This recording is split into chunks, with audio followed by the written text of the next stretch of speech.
Okay, today we are going to study rings again. And so you should review the definition of rings. But now that we know something about groups, the definition of rings can be summarized very concisely. First of all, ring is a set, let's call it R, with two binary operations called addition and multiplication. And first of all,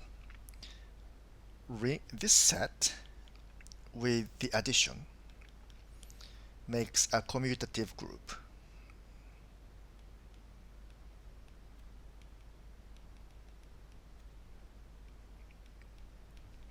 And the identity element of this group is called 0.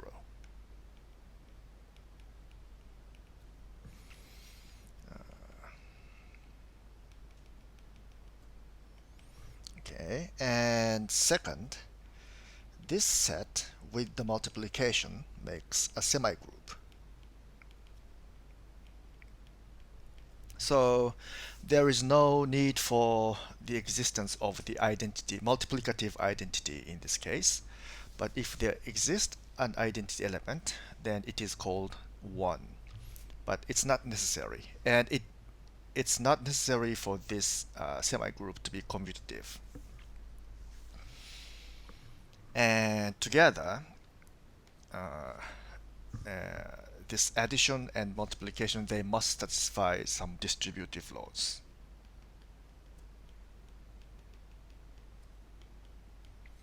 That is something like this. A times b plus c is equal to ab plus ac, and so on. So first, addition must satisfy certain axioms, which is the axioms of groups. And multiplication must satisfy some axioms, that is the axioms of semigroups. And we connect addition and multiplication by the distributive laws. And that's what a ring is. Before going into the general theory of rings, we first consider a very specific example based on modular arithmetic. That is arithmetic modulo n. N is a natural number. So consider the set consisting of three integers, 0, 1, and 2.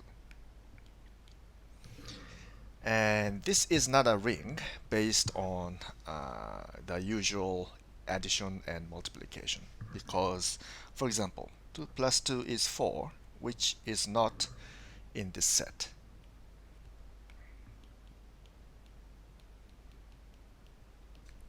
So this set is not closed under addition, for example. And of course, it's not closed under multiplication either. However, we can do arithmetics modulo 3, for example. So we replace 4 with 1.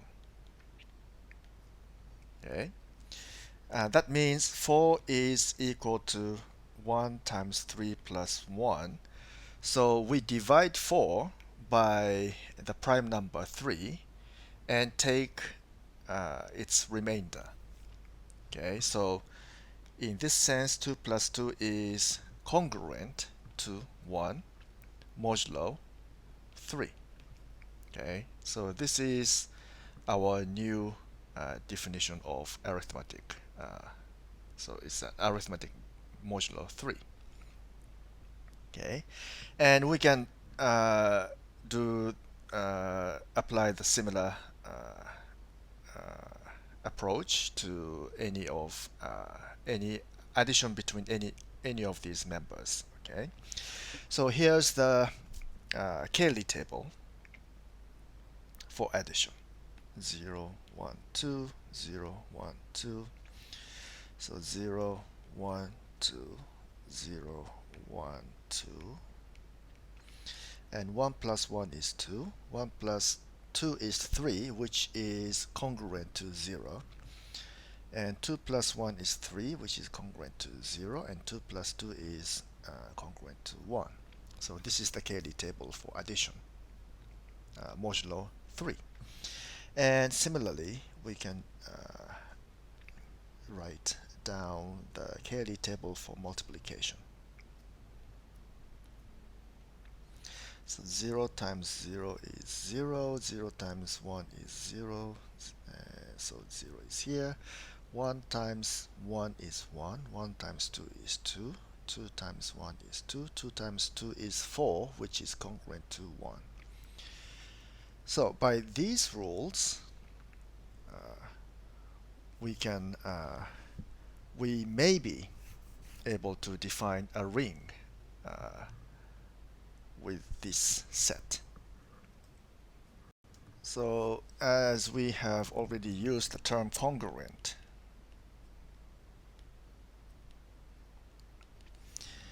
this is in general defined as follows. So let n be any integer. So it's not integer. And let's say a and b are also integers. Then we write a is congruent to b mod n. So by definition, if n divides a minus b. Okay.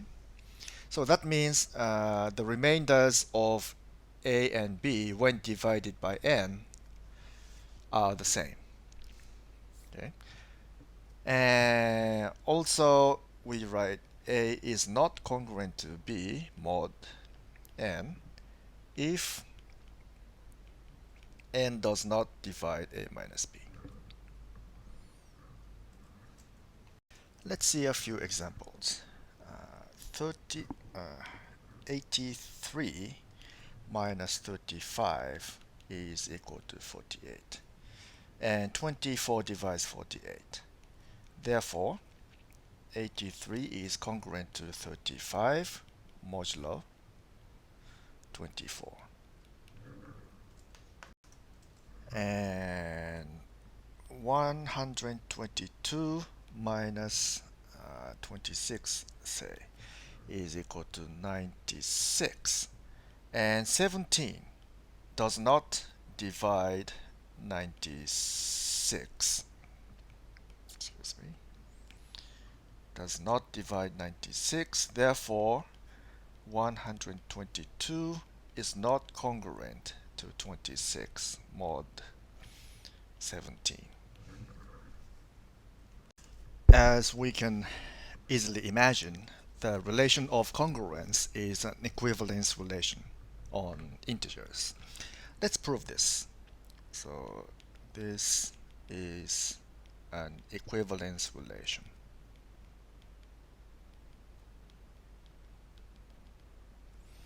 On integers. So let's prove this. And that is easy. So first, we need to show the reflexivity. So for any integer, we consider something like this, a mod n. Okay, n is an integer, a and b are integers. And for all integers, a minus a is 0, and any integer divides 0. Therefore, a is congruent to itself. So reflexivity is okay. Now we need to prove symmetry. Let's say a and b are some integers. And suppose a is congruent to b mod n. So that means n divides a minus b. Okay, and therefore n divides minus a minus b. And therefore, n divides b minus a. Therefore, b is congruent to a mod n. So symmetry is proved. And the last one is the transitivity. So suppose a is congruent to b mod n, and b is congruent to c mod n. Okay, and from here, n divides a minus b, and from this, n divides b minus c. Now, a minus c is equal to a minus b plus b minus c. So we add b and subtract b. But as we have seen, n divides a minus b, and n divides also b minus c. Therefore, n divides a minus c. Therefore, a is congruent to c mod n. And we are done. Just as any equivalence relations, congruence relation also partitions the set of integers into equivalence classes, which we call congruence classes.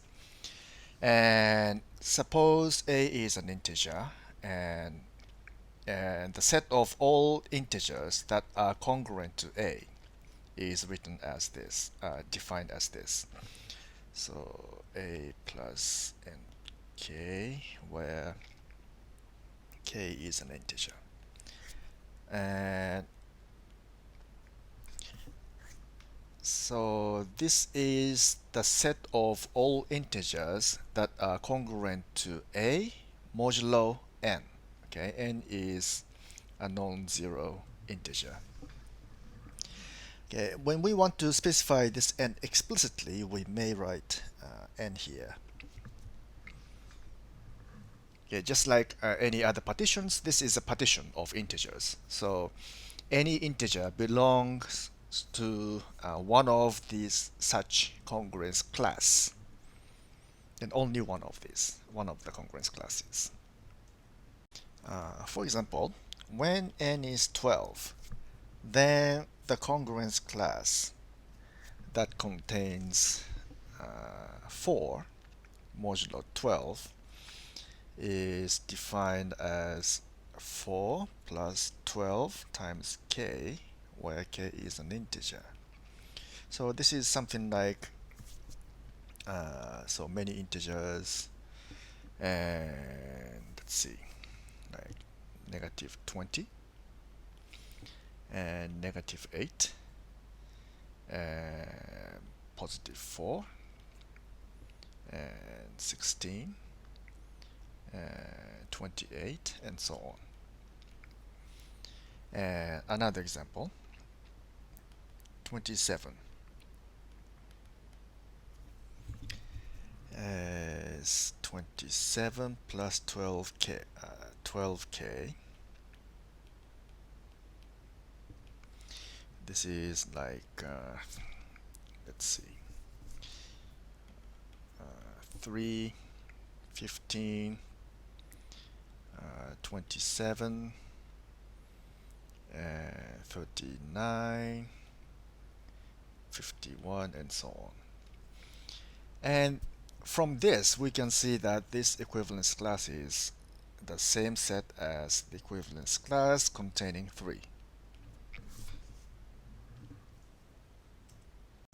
Now, let's consider integers modulo n from a group theoretic perspective. First of all, the set of integers is an additive group.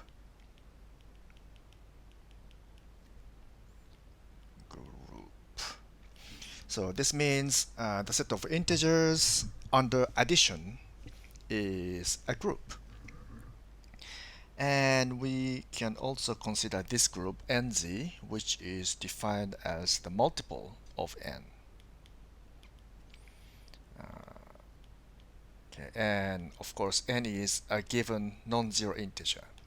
Okay, this is a cyclic group generated by generated by n.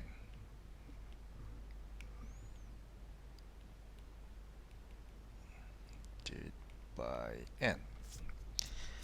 Okay, and a congruence class of modular n is a coset of nz. That is, in this case, we are considering the additive group here. So a coset can be expressed as a plus nz. Okay, so this is the set of all integers expressed as a plus nk, where k is an integer. Okay, so this is, as we have defined above, is the congruence class containing a modulo n.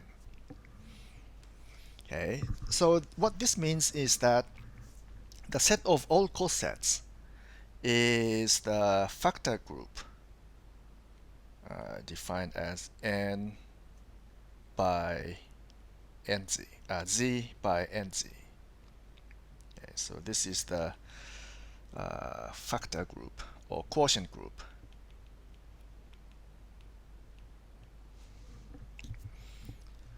Of z by nz.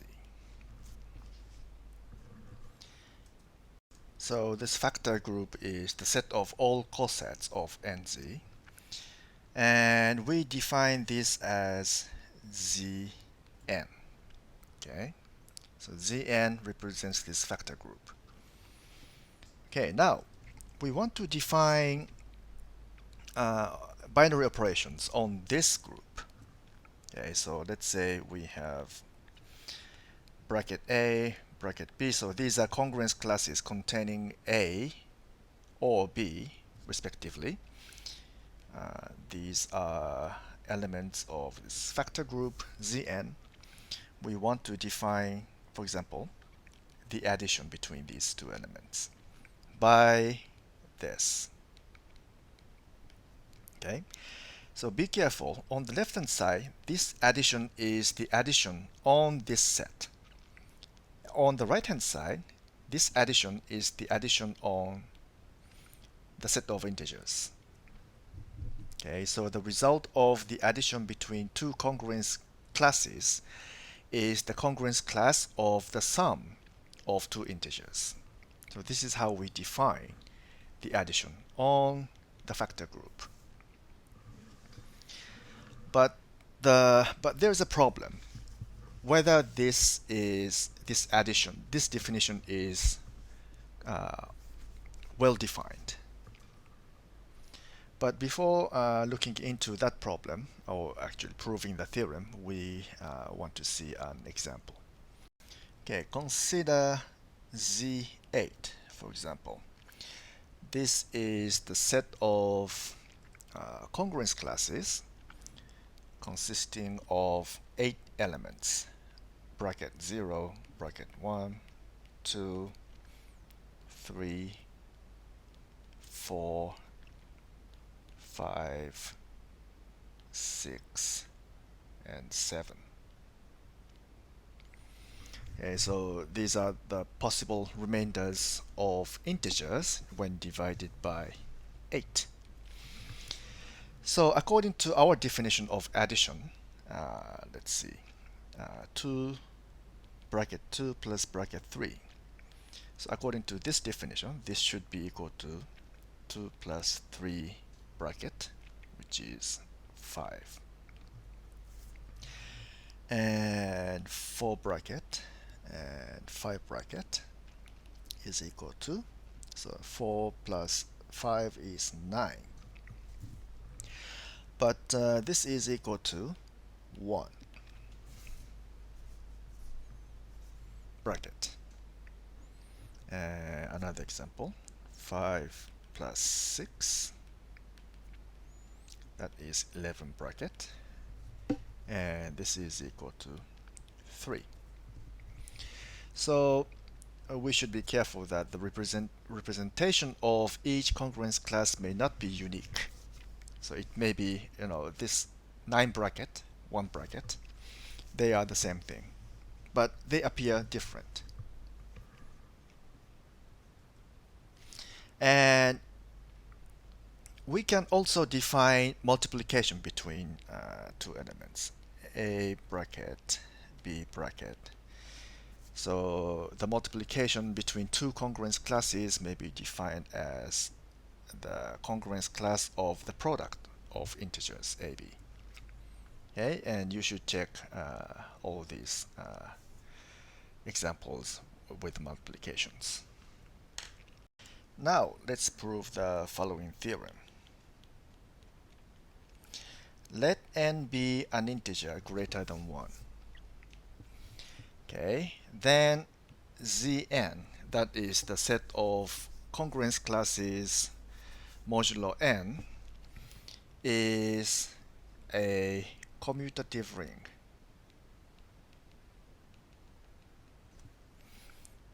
Ring with addition and multiplication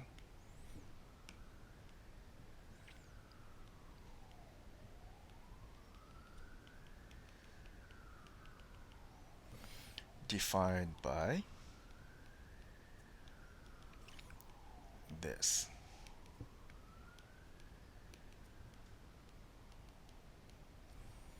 And that is addition, and multiplication is defined by this, where a, b are integers.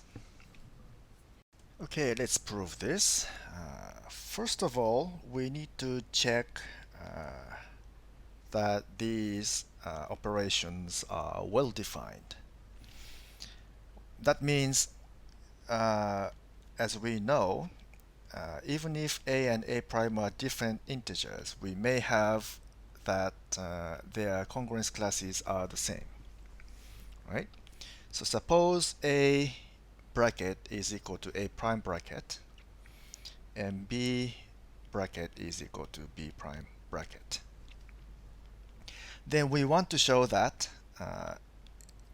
a bracket plus b bracket is equal to a prime bracket plus b prime bracket. So we want to show this.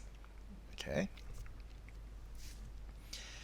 So because of this, we have a prime is equal to a plus nk for some k, and b prime is equal to b plus nl for some b.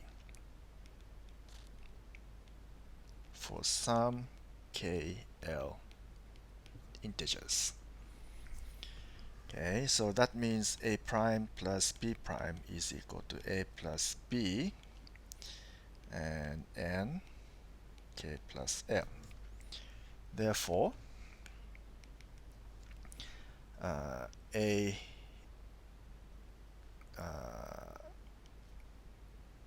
prime plus b prime is congruent to a plus b. So that means a prime plus b prime bracket is equal to a plus b bracket.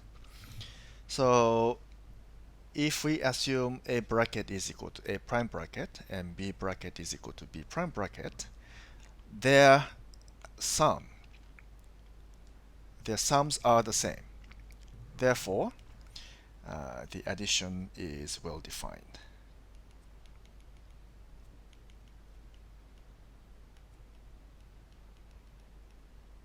So, in other words, this definition of addition does not depend on how we choose the representative element of each congruence class. Okay, next similarly, we want to check whether the multiplication as defined here is also well defined. So again, we assume this and this. Then let's see. Then we have a again we have a prime is a plus nk and b prime is b plus nl for some k and l. Okay, then a prime b prime is a plus nk, b plus nl, that is ab plus a n al and nkb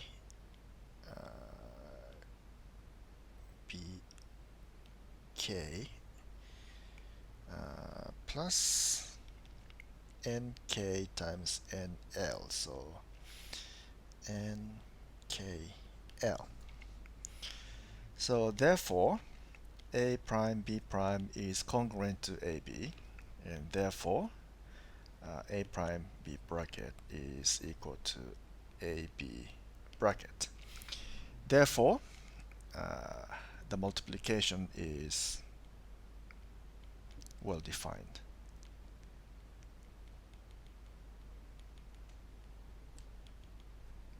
Is well defined. In other words, the result of the multiplication between two congruence classes do not depend on the choice of the representative elements. And then we want to show that Zn and the addition between congruence classes is an additive group.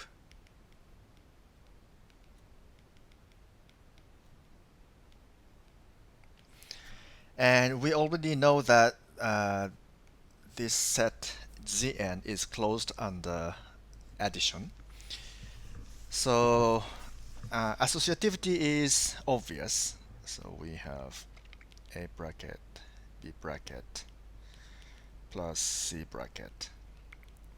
So it's by definition we have a plus b bracket plus c, plus c here, and a plus b plus c, but this is equal to a plus b plus c, so we have a plus b bracket c bracket. So the associativity of addition is okay, it's satisfied. And what else? Okay, so the existence of the identity element. So in this case, it's additive identity, so that is actually 0 bracket. So this is 0. So integer 0 is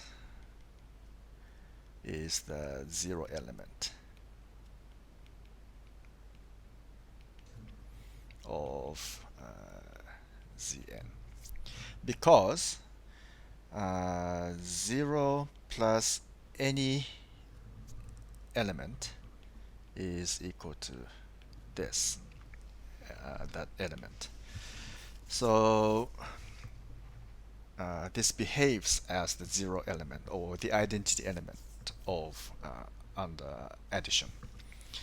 And another axiom to show is that the existence of the inverse element.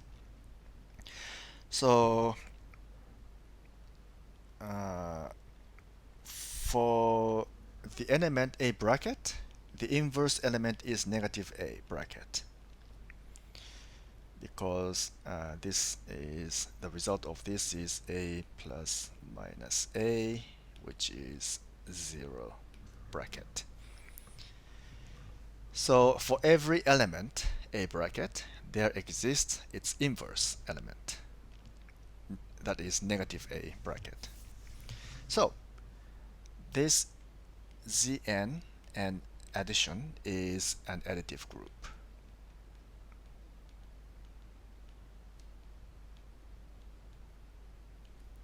Next, Z and multiplication, which here, for the sake of expressing the multiplication, we write a cross. We want to show that this is a semigroup. Okay, so to show that this is a semigroup, we need to show it's closed under multiplication, which is already shown. And for semigroup, we only need to show associativity of multiplication. So let's do that. A bracket, B bracket, then C bracket. So by the definition, we have AB times C, ABC, that is A, B, C, and A, B bracket, C bracket. So it is associative, therefore this is satisfied. And next we need to show the distributive laws. For example, A bracket times B bracket plus C bracket is, just apply the definitions, and we have B plus C bracket, and that is A times B plus C. So inside the brackets, this is just an arithmetic of ordinary integers. So associativity,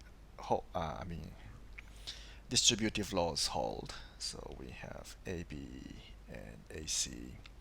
Then apply the addition, definition of addition between congruence classes, that is AB and AC. And then apply the definition of multiplication between congruence classes.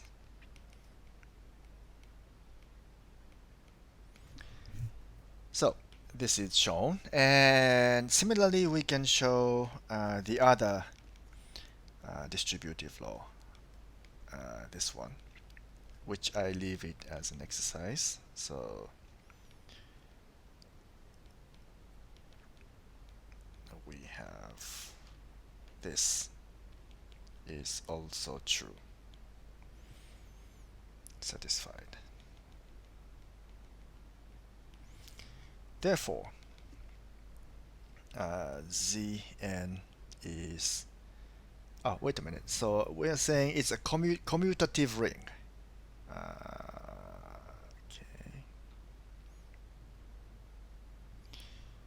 it's a commutative ring, which means it is commutative with respect, the multiplication is commutative. Okay, so to show that A bracket times B bracket is AB bracket, but inside the brackets, this is just a multiplication between two integers, which is a commutative ring. So we have BA bracket, and that is B bracket times A bracket. So multiplication is commutative. Therefore, Zn is a commutative ring.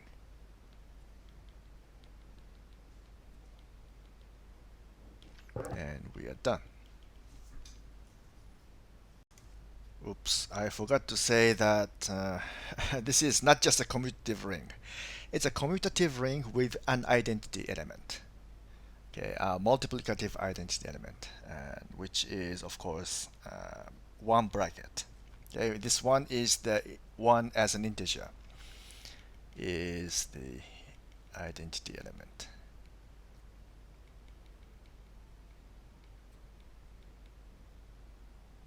As we can see very easily, one bracket times a bracket is just a bracket. So this element is the multiplicative identity. So Zn is a commutative ring with an identity element.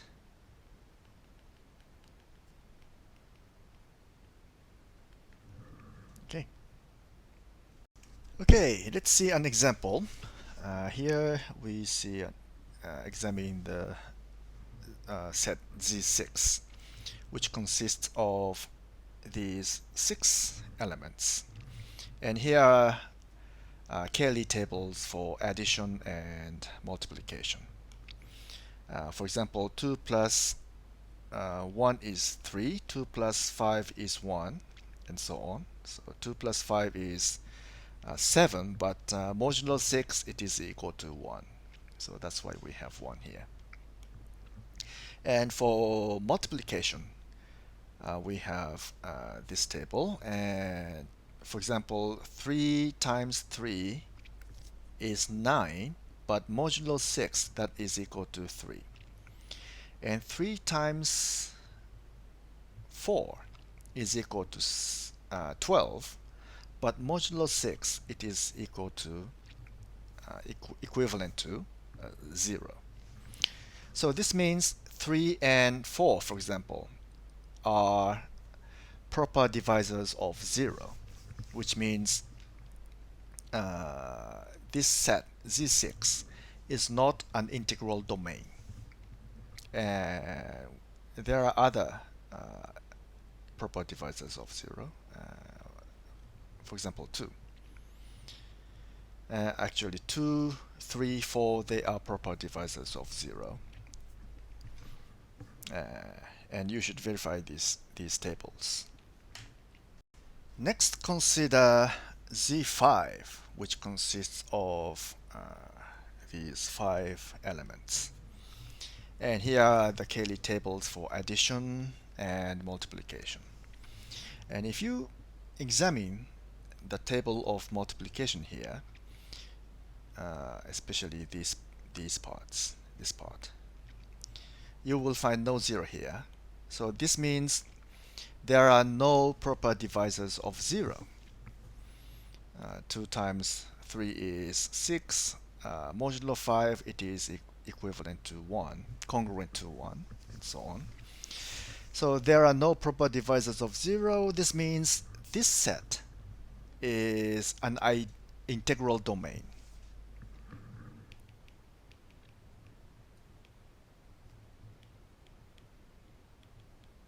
So what's the difference between the previous example and the present example? So Z6 and Z5, Z6 was not an integral domain, but Z5 is an integral domain.